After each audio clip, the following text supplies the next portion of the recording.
राधा वल्लभ श्री हरिवंश, राधा वल्लभ श्री हरिवंश। नारायणं नमस्कृत्यं नरं च नरोत्तमं देवी सरस्वती व्यासो ततो जयमुदीरये। राधा मेरी मात है, पिता मेरे घनश्याम, इन दोनों के चरणों में मेरा कोटि कोटि प्रणाम।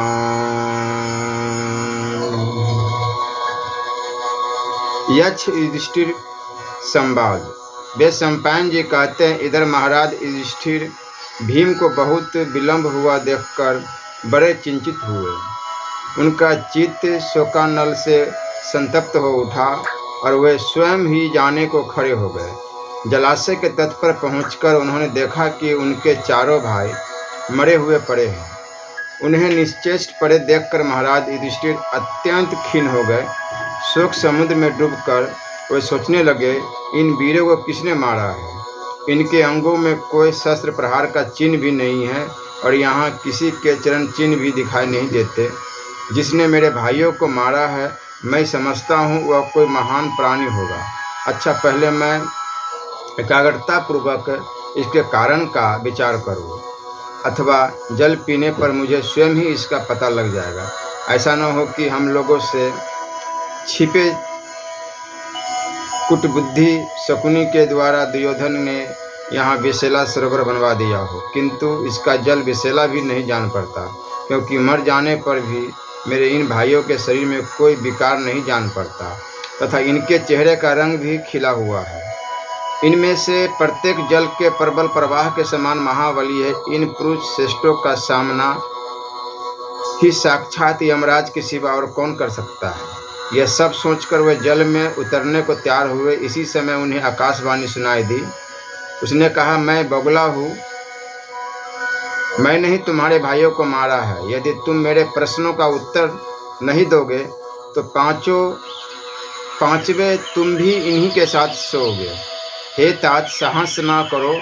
मेरा पहले ही से यह नियम है कि तुम मेरे प्रश्नों का उत्तर दे दो, फिर जल पीना और ले भी जाना। युधिष्ठिर ने कहा, यह काम पक्षी का तो हो नहीं सकता, अतः मैं आपसे पूछता हूँ कि आप रुद्र, वसु अथवा मरुत आदि प्रधान देवताओं में से कौन हैं? यक्ष ने कहा, मैं कोरा जलचर पक्षी ही नहीं हूँ, मैं यक्ष हूँ। तुम्हारे ये महान तेजस्वी भाई मैंने ही मारे हैं।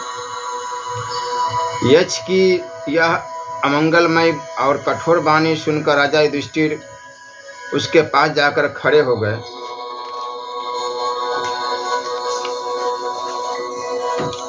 उन्होंने देखा कि एक विकट नेत्रों वाला विशाल काय यक्ष वृक्ष के ऊपर बैठा है।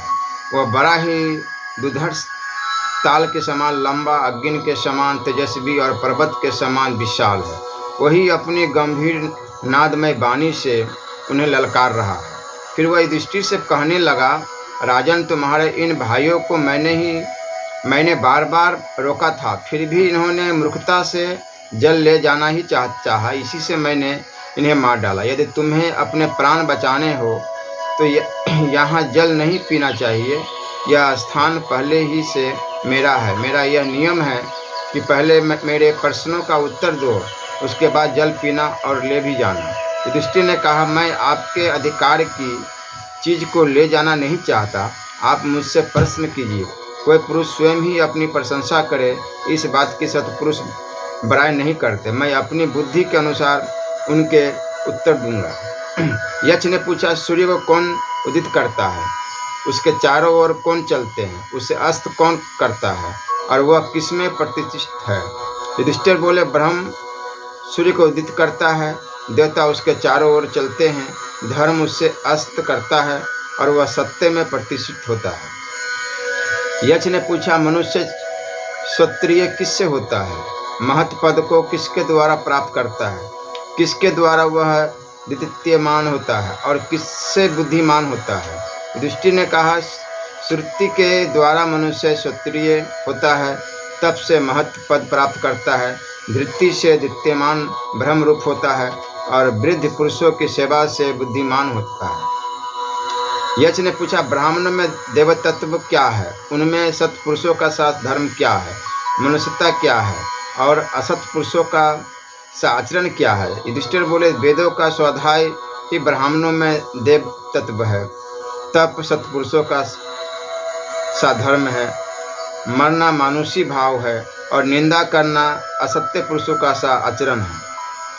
यक्ष ने का पूछा, क्षत्रियों में देव तत्व क्या है, उनमें सत्पुरुषों का सधर्म क्या है, मनुष्यता क्या है और उनमें असत्य पुरुष का साचरण क्या है। युधिष्ठिर बोले, बाण विद्या क्षत्रियों का देव तत्व है, यज्ञ उनका सत्पुरुषों का साधर्म है और भय मानवीय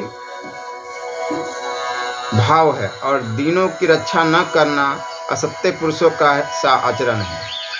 यक्ष ने पूछा, कौन एक वस्तु यज्ञ साम है और कौन एक यज्ञ यजु है, कौन एक वस्तु यज्ञ का वर्ण करती है और किस एक का यज्ञ अतिक्रमण नहीं करता। युधिष्ठिर ने उत्तर दिया, प्राण ही यज्ञ साम है, मन ही यज्ञ यजु है, एकमात्र ऋग ही यज्ञ का वर्ण करती है और एकमात्र ऋग का ही यह यज्ञ अतिक्रमण नहीं करता। यक्ष ने पूछा, आपपन यानी देव तर्पण करने वालों के लिए कौन वस्तु श्रेष्ठ है, निपन पितरों का तर्पण करने वाले के लिए क्या श्रेष्ठ है, प्रतिष्ठा चाहने वालों के लिए कौन वस्तु श्रेष्ठ है तथा संतान चाहने वाले के लिए क्या श्रेष्ठ है। युधिष्ठिर ने बोले, आपपन करने वालों के लिए वर्षा श्रेष्ठ फल है, निपपन करने वालों के लिए बीज धन आदि संपत्ति श्रेष्ठ है, प्रतिष्ठा चाहने वालों के लिए गौ श्रेष्ठ है और संतान चाहने वालों के लिए पुत्र श्रेष्ठ है। यक्ष ने पूछा, ऐसा कौन पुरुष है जो इंद्रियों के विषयों को अनुभव करते हुए श्वास लेते हुए तथा बुद्धिमान लोक में सम्मानित और सब प्राणियों का माननीय होकर भी वास्तव में जीवित नहीं है। युधिष्ठिर ने कहा है, जो देवता अतिथि सेवक माता पिता और आत्मा इन पांचों का पोषण नहीं करता वह श्वास लेने पर भी जीवित नहीं है। यक्ष ने पूछा, पृथ्वी से भी भारी क्या है, आकाश से भी ऊंचा क्या है, वायु से भी तेज चलने वाला क्या है और तिनकों से भी अधिक संख्या में क्या है। युधिष्ठिर बोले, माता भूमि से भी भारी बढ़कर है, पिता आकाश से भी ऊंचा है, मन वायु से भी तेज चलने वाला है और चिंता तिनकों से भी बढ़कर है। यक्ष ने पूछा, जो सो जाने पर पलक कौन नहीं मुंडता और उत्पन्न होने पर चेष्टा कौन नहीं करता, हृदय किसमें नहीं है और वेग से कौन बढ़ता है। युधिष्ठिर ने कहा, मछली सोने पर भी पलक नहीं मुंडती, अंडा उत्पन्न होने पर भी चेष्टा नहीं करता, पत्थर में हृदय नहीं है और नदी वेग से बढ़ती है। यक्ष ने पूछा, विदेश में जाने वाले का मित्र कौन है, घर में रहने वाले का मित्र कौन है, रोगी का मित्र कौन है और मृत्यु के समीप पहुँचे हुए पुरुष का मित्र कौन है। युधिष्ठिर ने बोले, साथ के यात्री विदेश में जाने वाले के मित्र है, स्त्री घर में रहने वाले की मित्र है, वैद्य रोगी का मित्र है और दान मुमूर्षु मरने वाले के पुरुष का मित्र है। यक्ष ने पूछा कि समस्त प्राणियों का अतिथि कौन है, सनातन धर्म क्या है, अमृत क्या है और यह सारा जगत क्या है।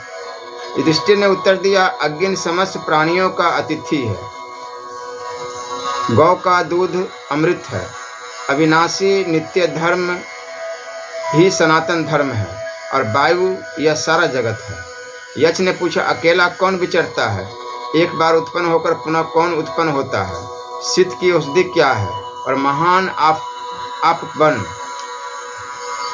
आपपन क्षेत्र क्या है। युधिष्ठिर बोले, सूर्य अकेला विचरता है, चंद्रमा एक बार जन्म लेकर पुनः जन्म लेता है, अग्नि शीत की औषधि है और पृथ्वी बड़ा भारी आपपन है। यक्ष ने पूछा, धर्म का मुख्य स्थान क्या है, यश का मुख्य स्थान क्या है, स्वर्ग का मुख्य स्थान क्या है और सुख का मुख्य स्थान क्या है। युधिष्ठिर ने कहा कि धर्म का मुख्य स्थान दक्षता है, यश का मुख्य स्थान दान है, स्वर्ग का मुख्य स्थान सत्य है और सुख का मुख्य स्थान शील है। यक्ष ने पूछा, मनुष्य का आत्मा क्या है, उसका देवकृत सखा कौन है, और उपजीवक जीवन का सहारा क्या है, और उसका परम आशय क्या है। युधिष्ठिर बोले, पुत्र मनुष्य का आत्मा है, स्त्री उसका देवकृत सखा है, मेघ उपजीवन है और दत्त परम आश्रय है। यक्ष ने पूछा, धन्यवाद के योग्य पुरुषों में उत्तम गुण क्या है, धनों में उत्तम धन क्या है, लोभों में प्रधान लोभ क्या है, और सुखों में श्रेष्ठ सुख क्या है। युधिष्ठिर बोले, धन्य पुरुषों में दक्षता ही उत्तम गुण है, धनों में शास्त्र ज्ञान प्रधान है, लाभों में आरोग्य प्रधान है, और सुखों में संतोष श्रेष्ठ सुख है। यक्ष ने पूछा कि लोक में श्रेष्ठ धर्म क्या है, नित्य फल वाला धर्म क्या है, किसको बस में रखने से शोक नहीं होता, और किनके साथ की हुई संधि नष्ट नहीं होती। युधिष्ठिर बोले, लोक में दया श्रेष्ठ धर्म है, वेदोक्त धर्म नित्य फल वाला है, मन को बस में रखने से शोक नहीं होता, और सत्पुरुषों का साथ की हुई संधि नष्ट नहीं होती। यक्ष ने पूछा, किस वस्तु के त्याग से मनुष्य प्रिय होता है, और किससे त्यागने पर शोक नहीं करता, किससे त्यागने पर वह अर्थवान होता है, और किससे त्याग कर सुखी होता है। युधिष्ठिर बोले, मान को त्यागने से मनुष्य प्रिय होता है, क्रोध को त्यागने पर शोक नहीं करता, काम को त्यागने पर वह अर्थवान होता है, और लोभ को त्याग कर सुखी होता है। यक्ष ने पूछा, ब्राह्मण को किस लिए दान दिया जाता है, नट और नर्तकों को क्यों दान देते हैं, सेवकों को दान देने का क्या प्रयोजन है, और राजा को क्यों दान दिया जाता है। युधिष्ठिर ने कहा, ब्राह्मणों को धर्म के लिए दान दिया जाता है, नट नर्तकों को यश के लिए दान इनाम देते हैं, सेवकों को उनके भरण पोषण के लिए दान है वेतन दिया जाता है, और राजा को भय के कारण दान यानी कि कर रूप में दिया जाता है। यक्ष ने पूछा, इस जगत किस वस्तु से ढका हुआ है, इसके किसके कारण वह प्रकाशित नहीं होता, मनुष्य मित्रों को किस लिए त्याग देता है, और स्वर्ग में किस कारण से नहीं जाता। युधिष्ठिर ने उत्तर दिया, जगत अज्ञान से ढका हुआ है, तमोगुण के कारण वह प्रकाशित नहीं होता, लोभ के कारण मनुष्य मित्रों को त्याग देता है, और आसक्ति के कारण स्वर्ग में नहीं जाता। यक्ष ने पूछा, पुरुष किस प्रकार मरा हुआ कहा जाता है, राष्ट्र किस प्रकार मरा हुआ कहलाता है, श्राद्ध किस प्रकार मृत हो जाता है, और यज्ञ कैसे मृत हो जाता है।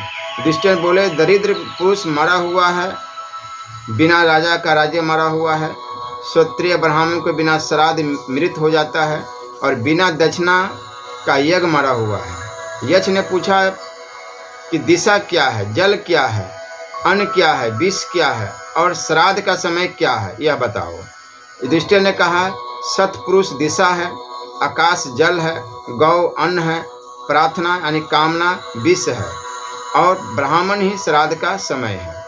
यक्ष ने पूछा, उत्तम क्षमा क्या है, लज्जा किससे कहते हैं, तप का लक्षण क्या है, और दम क्या कहलाता है। युधिष्ठिर ने कहा, द्वंद्वों को सहना क्षमा है, न करने योग्य काम से दूर रहना लज्जा है, अपने धर्म में रहना तप है, और मन का दमन करना ही दम है।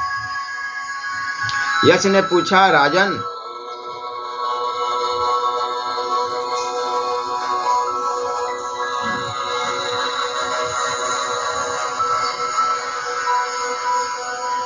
उत्तम क्षमा क्या है, लज्जा किसे कहते हैं, तप का लक्षण क्या और दम क्या है।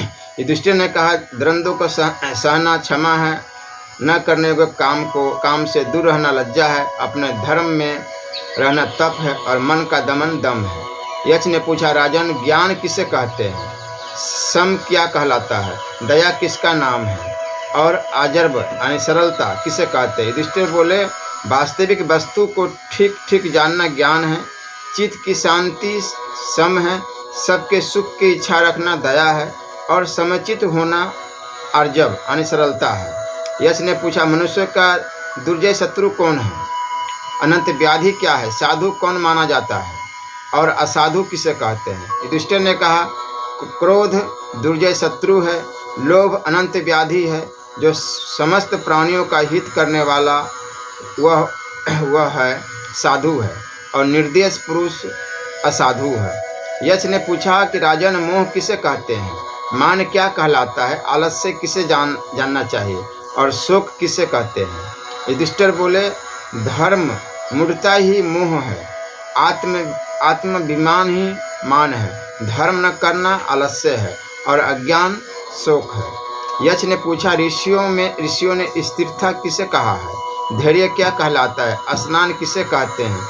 और दान किसका नाम है? युधिष्ठिर ने कहा, अपने धर्म में स्थित रहना ही स्थिरता है, इंद्रिया निग्रह धैर्य है, मानसिक मलों की छोड़ना स्नान है और प्राणियों की रक्षा करना दान है। यक्ष ने पूछा, किस पुरुष को पंडित समझना चाहिए? नास्तिक कौन कहलाता है? मूर्ख कौन है? काम क्या है तथा मत्सर किसे कहते हैं? युधिष्ठिर ने कहा, धर्मज्ञ को पंडित समझना चाहिए, मूर्ख नास्तिक कहलाता है और नास्तिक मूर्ख है जो जन्म मरण रूप संसार का कारण है, वह वास्तव में काम है और हृदय का ताप मत्सर है। यक्ष ने पूछा, अहंकार किसे कहते हैं? दंभ क्या कहलाता है? जिसे परमदेव कहते हैं, वह क्या है? और पैशून्य किसका नाम है? युधिष्ठिर बोले, महान अज्ञान अहंकार है, अपने झूठ मूठ बड़ा धर्मात्मा प्रसिद्ध करना दंभ है, दान का फल देव कहलाता है और दूसरों को दोष लगाना पैशून्य यानी चुगली है। यक्ष ने पूछा, धर्म अर्थ और काम ये परस्पर विरोधी है, इन नित्य विरुद्धों का एक स्थान पर कैसे संयोग हो सकता है? युधिष्ठिर ने कहा, जब धर्म और भार्या परस्पर वशवर्ती हो तो धर्म अर्थ और काम तीनों का संयोग हो जाता है। यक्ष ने पूछा, भरत श्रेष्ठ अथवा नरक किस पुरुष को प्राप्त होता है? युधिष्ठिर बोले, जो पुरुष भिक्षा मांगने वाले किसी अंकिंचन ब्राह्मण को स्वयं बुलाकर फिर उससे नहीं देता, वह अक्षय नरक प्राप्त करता है। जो पुरुष वेद धर्मशास्त्र ब्राह्मण देवता और पितृ सब धर्मों में मिथ्या बुद्धि रखता है, वह अक्षय नरक प्राप्त करता है। तथा धन पास रहते हुए भी जो लोभवश दान और भोग से रहित है तथा पीछे से यह कह देता है कि मेरे पास है ही नहीं, वह अक्षय नरक प्राप्त करता है। यक्ष ने पूछा, राजन, कुल आचार स्वाध्याय और शास्त्र श्रवण इनमें से किसके द्वारा ब्राह्मण तत्व सिद्ध होता है? यह बात निश्चय करके बताओ। युधिष्ठिर ने कहा, प्रिय यक्ष, सुनो, कुल स्वाध्याय और शास्त्र श्रवण इनमें से कोई भी ब्राह्मण तत्व में कारण नहीं है, निसंदेह आचार ही ब्राह्मण तत्व में कारण है। अतः प्रत्यंत पूर्वक सदाचार की रक्षा करना चाहिए। ब्राह्मणों को इस पर विशेष रूप से दृष्टि रखनी आवश्यक है, क्योंकि जिसका सदाचार अक्षुण्ण है उसका ब्राह्मण तत्व भी बना हुआ है, और जिसका आचार नष्ट हो गया है वह तो स्वयं भी नष्ट हो गया। पढ़ने वाले, पढ़ाने वाले तथा शास्त्र का विचार करने वाले ये सब तो व्यसनी और मूर्खी है। पंडित तो वही है जो अपने कर्तव्य का पालन करता है। चारों वेद पढ़ा होने पर भी यदि कोई दूषित आचार वाला है तो वह किसी भी प्रकार शूद्र से बढ़कर नहीं है। वस्तुत जो अग्निहोत्र में तत्पर और जितेंद्रिय है वही ब्राह्मण कहा जाता है। यक्ष ने पूछा, बताओ, मधुर वचन बोलने वाले को क्या मिलता है? सोच विचार कर काम करने वाला क्या पा लेता है? जो बहुत से मित्र बना लेता है उससे क्या लाभ होता है? और जो धर्मनिष्ठ है उसे क्या मिलता है? युधिष्ठिर ने कहा, मधुर वचन बोलने वाला सबको प्रिय होता है, सोच विचार कर काम करने वाले को अधिकतर सफलता मिलती है। जो बहुत से मित्र बना लेता है वह सुख से रहता है, और जो धर्मनिष्ठ है उसे सद्गति मिलती है। यक्ष ने पूछा, सुखी कौन है? आचार्य क्या है? मार्ग क्या है? और वार्ता क्या है? मेरे इन 4 प्रश्नों का उत्तर दो। युधिष्ठिर ने कहा, जिस पुरुष पर ऋण नहीं है और जो परदेश में नहीं है,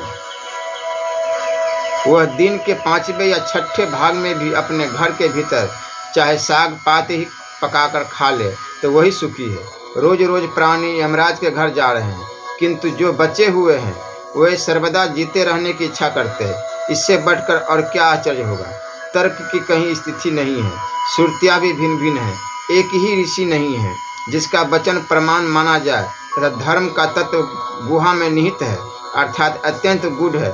अतः जिससे महापुरुष जाते रहें वही मार्ग है। इस महामोह रूप कराह में काल भगवान समस्त प्राणियों को मांस और ऋतु रूप करछी से उलट पलट कर सूर्य रूप अग्नि और रात दिन रूप ईंधन को द्वारा रौंद रहे हैं। यही वार्ता है। यक्ष ने पूछा, तुमने मेरे सब प्रश्नों का उत्तर ठीक ठीक दे दिए। अब तुम पुरुष की भी व्याख्या कर दो और यह बताओ कि सबसे बड़ा धनी कौन है। युधिष्ठिर बोले, जिस व्यक्ति के पुण्य कर्म की कीर्ति का शब्द जहाँ तक स्वर्ग और भूमि को स्पर्श करता है वहीं तक वह पुरुष भी है, जिसकी दृष्टि में प्रिय अप्रिय सुख दुख और भूत भविष्य ये जोड़े समान है, वही सबसे धनी पुरुष है।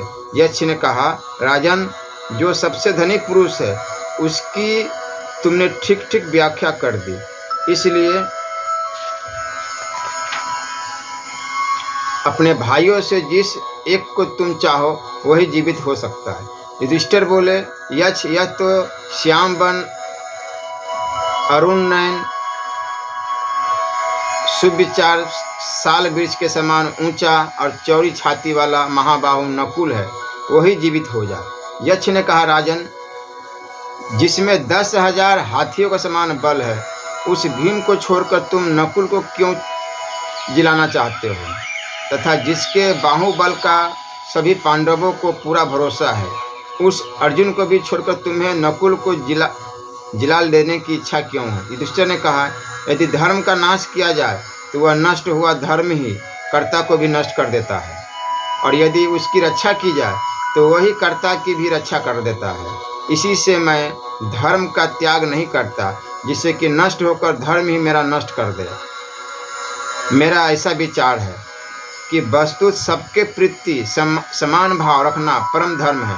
लोग मेरे विषय में ऐसा ही समझते हैं कि राजा युधिष्ठिर धर्मात्मा है। मेरे पिता की कुंती और माद्री 2 भार्याएं थी, वे दोनों ही पुत्रवती बनी रहे, ऐसा मेरा विचार है। मेरे लिए जैसी कुंती है वैसी माद्री है, उन दोनों में कोई अंतर नहीं है। मैं दोनों माताओं के प्रति समान भाव ही रखता हूँ, इसलिए नकुल ही जीवित हो जाए। यक्ष ने कहा, भरत श्रेष्ठ, तुमने अर्थ और काम से भी समता का विशेष आदर किया है, इसलिए तुम्हारे सभी भाई जीवित हो जाए। बोलो राधे राधे। एक मिनट है। सब पांडवों का जीवित होना, महाराज युधिष्ठिर का वर पाना तथा पांडवों का अज्ञातवास के लिए सब ब्राह्मणों से विदा होना। वे सम्पायन जी कहते, राजन, तब यक्ष के कहते ही सब पांडव खड़े हो गए तथा एक क्षण में ही उनकी सब भूख प्यास जाती रही। युधिष्ठिर ने पूछा, भगवान, आप कौन देव श्रेष्ठ है? आप यक्ष ही हैं, ऐसा तो मुझे मालूम नहीं होता। आप वसुओं में से, रुद्रों में से अथवा मरुतों में से तो कोई नहीं है, अथवा स्वयं देवराज इंद्र ही है। मेरे ये भाई तो 100 हजार वीरों से युद्ध करने वाले हैं, ऐसा तो मैंने कोई योद्धा नहीं देखा जिसने इन सभी को रणभूमि में गिरा दिया हो। अब जीवित होने पर भी इनकी इंद्रियां सुख की नींद सोकर उठे हुए के समान स्वस्थ दिखाई देती है। सो आप हमारे कोई सुहृद है अथवा पिता है? यक्ष ने कहा, भरत श्रेष्ठ, मैं तुम्हारा पिता धर्मराज हूँ, तुम्हें देखने के लिए ही यहाँ आया हूँ। यह सत्य, दम, सोच, मृदुता, लज्जा, अचंचलता, दान, तप और ब्रह्मचर्य, ये सब मेरे शरीर है, तथा अहिंसा, समता, शांति, तप, सोच और अमत्सर, इन्हें तुम मेरा मार्ग समझो। तुम मुझे सदा ही प्रिय हो। यह बड़ी प्रसन्नता की बात है कि तुम्हारी सम, दम, उपरति, तिष्ठा और समाधान, इन 5 साधनों पर प्रीति है तथा तुमने भूख, प्यास, शोक, मोह और जरा मृत्यु, इन 6 दोषों को जीत लिया है। इनमें पहले 2 दोष आरंभ से ही रहते हैं, बीच के 2 तरुणावस्था आने पर होते हैं तथा अंतिम 2 दोष अंत समय आते हैं। तुम्हारा मंगल हो। मैं धर्म हूँ और तुम्हारा व्यवहार जानने की इच्छा से ही यहाँ आया हूँ। निष्पाप राजन, तुम्हारी समदृष्टि के कारण मैं तुम पर प्रसन्न हूँ। तुम अभीष्ट वर मांग लो। जो मेरे भक्त है उनकी कभी दुर्गति नहीं होती। युधिष्ठिर ने कहा, भगवान, पहला वर तो मैं यही मांगता हूँ कि जिस ब्राह्मण के अग्नि सहित मंथन काष्ठ को मृग लेकर भाग गया है, उसके अग्निहोत्र का लोप न हो। यक्ष ने कहा, राजन, उस ब्राह्मण के अग्नि सहित मंथन काठ को तो तुम्हारी परीक्षा के लिए मैं ही मृग रूप से लेकर भाग गया था, वह मैं तुम्हें देता हूँ, तुम कोई दूसरा वर और मांग लो। युधिष्ठिर बोले, हम 12 वर्ष तक वन में रहे और 13वां वर्ष आ लगा है, ऐसा भी वर दीजिए कि इसमें हमें कोई पहचान न सके। यह सुनकर भगवान धर्म ने कहा, मैंने तुम्हें यह वर दिया, यद्यपि तुम पृथ्वी पर अपने इसी रूप से विचरोगे तो भी तुम्हें कोई पहचान नहीं सकेगा, तथा तुमसे जो जैसा जैसा चाहेगा वह वैसा ही रूप धारण कर सकेगा। इसके सिवा तुम एक और तीसरा वर भी मांग लो।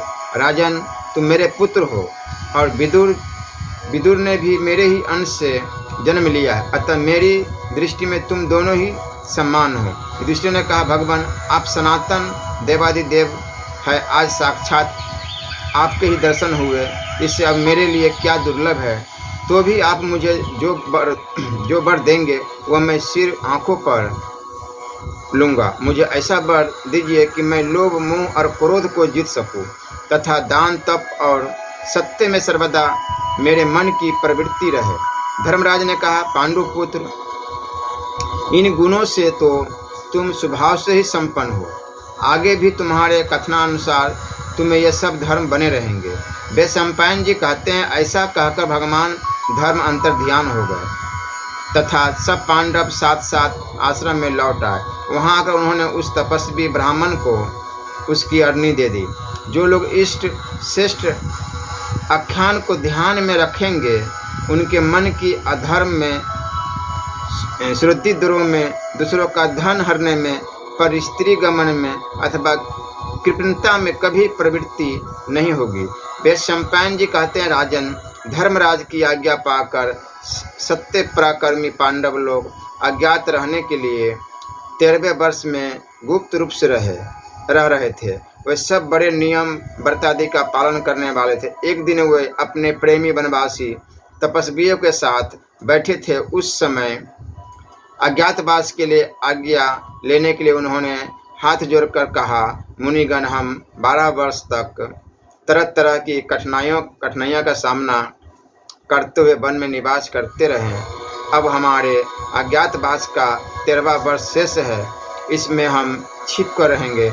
आप हमें इसके लिए आज्ञा देने की कृपा करें। दुरात्मा दुर्योधन, कर्ण और शकुनी ने हमारे पीछे गुप्तचर लगा दिए हैं तथा पूर्ववासी और स्वजनों को सचेत कर दिया है कि यदि हमें कोई आश्रय देगा तो उसके साथ कड़ाई का व्यवहार किया जाएगा। अतः अब हमको किसी दूसरे राष्ट्र में जाना होगा, अतः आप हमें प्रसन्नता से अन्यत्र जाने की आज्ञा प्रदान करें।